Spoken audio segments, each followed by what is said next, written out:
Assalamualaikum semua. Hari ni saya nak kongsikanlah cara saya buat Maggi tumis. Okey, jom kita tengok caranya. Mula-mula sekali kita akan panaskan minyak, lepas tu kita akan tumiskan bawang putih yang kita ketuk, bawang merah tu kita hiris dan cili padi pun kita hiris juga deh. Lepas tu kita akan tumis bahan-bahan kita ni sehingga dia wangi. Ni macam bawang putih tu saya tak peracur sangat lah sebab takut anak saya tu dia tak makan bawang putih. Jadi saya ketuk biasa-biasa bagi agak-agak pecah je deh. Ni nampak dah kata wangi dah bawang kita ni, saya akan letak lauk dia udang. Macam awak nak letak lauk sotong, ayam pun semua boleh. Tapi kalau nak buat macam Maggi tumis ni, dia sedap kalau kita guna seafood deh. Berbanding kita masuk ke lauk ayam tu lah. Ni kita goreng dulu udang ni. Berbanding goreng dengan tak goreng, dia lagi sedap kita goreng. Biasa kita masuk ke air, baru kita letak udang deh. Tapi kita letak udang dulu. Tumis sekali dengan bahan bawang tu. Dia akan lebih sedap. Lepas tu kita masuk ke perecah Maggi kari ni. Mami kari. Saya guna mami kari deh. Ni saya nak letak juga sos tirai. Sos tirai ni saya letak lebih dah. Dalam kurang 3 sudu makan. Lepas tu masuk ke juga sos cili. Sos cili ni saya letak dalam 2 sudu makan. Tujuan kita letak sos tirai, sos cili ni untuk bagi sedap lagi lah Maggi tumis kita. Macam sos tirai dengan sos cili, kalau awak nak tumis sekali dengan bahan bawang pun boleh. Kalau awak nak terus masuk ke macam sayur ni pun boleh juga deh. Ni saya nak pecah ke telur. Lepas kita masuk ke sos tirai dengan sos cili tadi, kita kacau bagi dia sebati, baru kita masuk ke telur. Tujuan kita masuk ke telur ni, kita nak bagi kuah Maggi kita ni biar dia pekat. Jadi kita kena hacurkan lah telur yang kita masuk ke dalam kuah ni. Bila dia dah mendidih, baru kita masuk ke Maggi kari kita ni lah.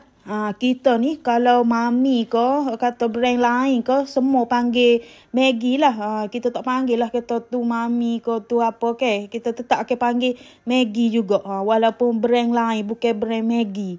Ni saya pecahkan lagi telur sebab saya nak kuah dia tu sedikit pekat lagi. Tapi telur yang ni saya tak peracur.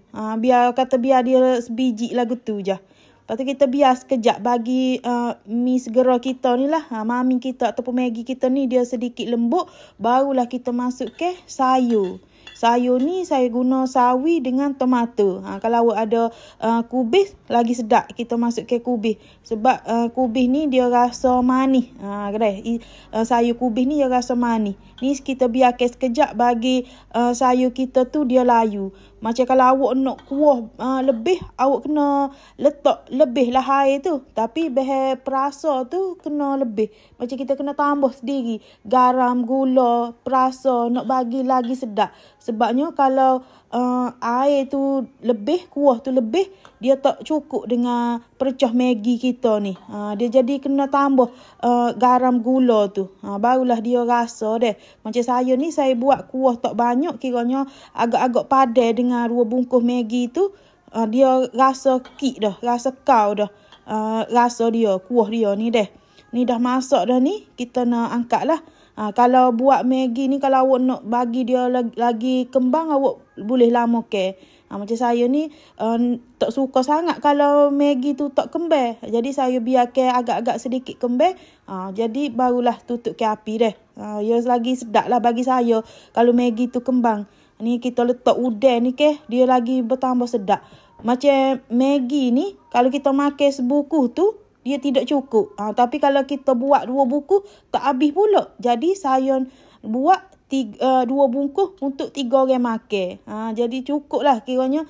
Tak ada lah kenyang sangat kita makan. Tak ada lah lapar sangat deh. Waktu-waktu malam sangat sesuai lah. Kalau kita kata lapar, tak tahu nak makan apa, boleh buat Maggi cara ni. Ni Maggi tumis. Ni kiranya versi yang sedap dah lah ni. Kalau buat Maggi cara ni, sebabnya letak udang. Biasanya saya ni buat rikas-rikas letak telur sahaja. Tapi nak rasa lebih sedap, kita letaklah lauk dia udang deh. Sebenarnya nak buat Maggi ni, nak masak Maggi ni, dia macam-macam cara ada. Tapi kalau nak buat Maggi, awak jangan lupa tumis ke bawang merah dengan bawang putih. Sebabnya dia akan lebih sedap lagi rasa dia. Ni 2 bungkus Maggi dapat 3 mangkuk Maggi. Bolehlah buat hilang lapar pada waktu tengah malam. Okeylah, kepada yang dah menonton video saya ni, saya harap jangan lupa subscribe, like, komen dan share video saya. Okey, terima kasih semua.